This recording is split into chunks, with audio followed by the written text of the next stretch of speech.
एक राज्य में एक प्रतापी नाम का राजा राज कर रहा था।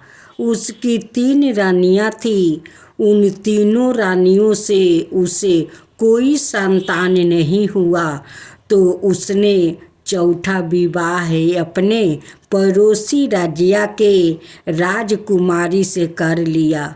राजा की अब 3 रानियां उस चौथे रानी से जलने लगी, क्योंकि वो हर काम में उनसे आगे थी।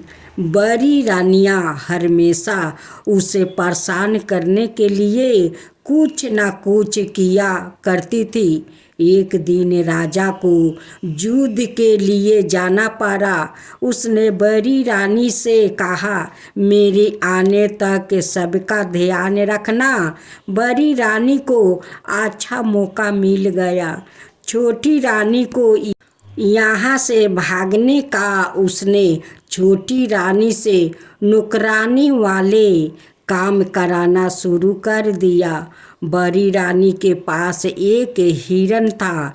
बड़ी रानियों ने उसे अपने साथ जंगल शिकार पर निकले, पर बड़ी रानियों ने उसे जंगल में ही छोड़ दिया और सवाए बिन उसे बताए ही महल लौट आई। वो जंगल भटकती रही। जब राजा युद्ध से लौटा तब उसने छोटी रानी के बारे में उससे पूछा। बड़ी रानी कहने लगी, जब से आप गए हैं तब से वो बिना बताए ही वो कहीं चली गई। कुछ दिनों बाद एक गरी ने रानी को देखा तो उसे महल ले आया। राजा ने रानी से कहा, आप कहाँ थी महारानी, और आपकी ऐसी हालत कैसे हो गई? मैंने ना जाने कहाँ कहाँ आपको ढूंढा। रानी ने कहा, मैं बड़ी रानियों की साथ जंगल गई थी, पर मैं जंगल में ही गुम गई। वहाँ तो भाला वो उस गोरिये के जिसने मुझे बचाया। कुछ दिन बीता। बड़ी रानियों को पता चला कि रानी गर्भवती है, तो उन्हें जलन होने लगी। उन्होंने राजा को बताया कि छोटी रानी के पेट में जो बच्चा है वो राजा का नहीं हो सकता। ना जाने जंगल में कहाँ थी, कैसे थी। हो सकता है यह बच्चा उस गोरिये का ही हो जो इसे महल छोड़ आया था।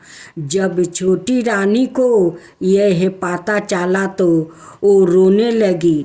राजा भी बड़ी रानियों के बातों में आ गया। वो बच्चा राजा का ही है और छोटी रानी पवित्र है, यह जानने के लिए एक परीक्षा उसे देनी पड़ी। उसने जलते हुए कोयलों पर बिना जले ही नंगे पैर पर किया और अपने आप को पवित्र साबित किया। इस पर राजा ने पूरे नगर में शहनाई बजवाई। बड़ी रानियां गुस्से से जलने लगी। समय आया, रानी ने 2 बच्चों को जन्म दिया, पर बड़ी रानियों ने उस बच्चे के स्थान पर 2 चूहे रखवा दिया और चारों तरफ यह बात फैला दिया कि छोटी रानी ने 2 चूहे को जन्म दिया है।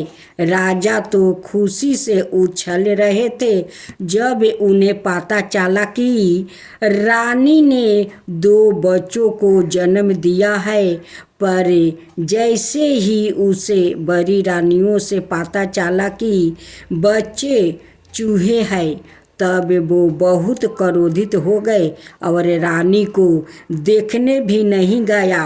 बड़ी रानियों के कहे अनुसार राजा ने रानी को महल से निकाल दिया और अस्तबल में रखवा दिया। छोटी रानी चूहों को अपने साथ लेकर अस्तबल में रहने लगी। रात में जब वो सोती तो अजीब सपना देखा करती थी और उसे सुनाई देता, माँ मेरा दम घुट रहा है, माँ मुझे तू गोद में क्यों नहीं लेती है माँ। रानी की नींद खुल जाती है और वो बिस्तर पर उठ कर बैठ जाती है। उसके बाद उसे रात भर नींद नहीं आती है। दूसरे दिन रात को सोते वक्त उसने फिर देखा एक बच्चा जो केवल एक दिन का ही था, कह रहा था, माँ मुझे भूख लगी है, मुझे दूध पिलाओ ना माँ, मुझे मत मारो, मुझे जीना है और यह संसार को देखना है। फिर बच्चा कहने लगा, माँ मेरा दम घुट रहा है, माँ मुझे बचाओ। और रानी फिर जाग जाती है। ऐसे करके ही दिन बीतता रहता। रोज रात में रानी सो नहीं पाती और जाग कर रोती रहती है। धीरे धीरे वो कमज़ोर होकर बीमार हो गई। एक दिन राजा का ध्यान रानी की तरफ गया। उन्होंने देखा कि रानी सूख कर कांटा होती जा रही है, आँखें अंदर धंसते जा रहे हैं। राजा ने रानी से पूछा, महारानी ये आपको क्या हो गया है, सब कुछ ठीक तो है ना। रानी ने कहा, मुझे लगातार कुछ दिनों से बहुत ही अजीब अजीब से सपने आ रहे हैं, मैं रात भर जागी रहती हूँ। राजा ने उसके लिए राजवैद्य को बुलवाया भेजा, पर वो रानी को ठीक करने से असफल रहा। उसके बाद राजा ने घोषणा करवा दिया, जो भी छोटी रानी के बीमारी का इलाज करेगा उसे इनाम दिया जाएगा। देश के कोने कोने से बहुत सारे वैद्य आए, पर वो सब रानियों को स्वस्थ नहीं कर पाए। अंत में एक बूढ़ा आया और उसने राजा से कहा, मैं रानी को ठीक कर सकता हूँ, मुझे रानी के पास लेकर चलो। वो रानी के पास गया और बूढ़ा ने रानी से कहा, तुम सपने में जिन बच्चों को देखती हो वो तुम्हारे ही संतान है। यदि तुम पूरे श्रद्धा भक्ति से जितिया करोगी तो तुम्हारे बच्चा आपस लौट आएंगे। जब जितिया का समय आया तो सभी महिलाओं के साथ छोटी रानी भी जितिया का व्रत किया। पारण के रात को उसने फिर उन बच्चों को सपना देखा कि किसी ने अपने दोनों हाथों को डालकर उनके बच्चों को अपने अंजुली में सुलाया हुआ था। रानी ने जब अपनी आंखें खोली तो उसे अपने बिस्तर पर दो बच्चों सोते हुए मिले, एक लड़का और एक लड़की थी।